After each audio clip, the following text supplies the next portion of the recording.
अस्सलामुअलैकुम, मैं हूं जवेरिया एहसान और आप देख रहे हैं S72 न्यूज। नजर डालते हैं आज की अहम खबरों पर।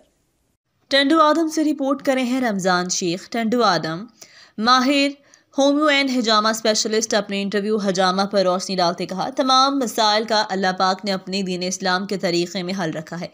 इस तरह हर फ़ायदा नबी करीम की ज़िंदगी और जो ज़िंदगी गुजारी उसमें फ़ायदा मंद रखा, यानी आप सल्लल्लाहु अलैहि वसल्लम की ज़िंदगी ने खुद के वसल्लम ने सुन्नत तो वैसे इलाज करवाना भी सुन्नत है, मगर जिस इलाज का नबी सल्लल्लाहु अलैहि वसल्लम ने खुद भी करवाया और तमाम सहाबा कराम ने भी इस इलाज से शिफा ली, वो हजामा है। इसमें जो इंसान के जिस्म में बीमारियां हैं जो दुनिया के किसी माइक्रोस्कोप में भी नहीं स्कैन कर सकती, उससे बिल्कुल पाक हो जाता है। जो इंसान के जिस्म में 70% बीमारियां हों या पैदा होने वाली हों उससे महफूज हो जाता है। मसलन फालिज, blood pressure, hepatitis, heart attack और बहुत से अमराज से हजामा महफूज रखता है। शिफायाबी बख्शियत है, तो इससे तमाम दोस्त अहबाब और तमाम लोगों से दरख्वास्त है इस तरीका इलाज पर अमल करते हुए फ़ायदा उठाएँ। और आला हुकाम सदर पाकिस्तान, वज़ीर आज़म पाकिस्तान, वफाकी हेल्थ मिनिस्ट्री, सीनियर सेनेटर सदर, national council for homoeopathy Pakistan Ghulam Murtaza Sahib से भी दरख्वास्त है कि होम्योपैथिक डॉक्टर्स को भी हुक्मा की तरह हजामा करने की प्रैक्टिस की इजाज़त अनायत फरमाएँ।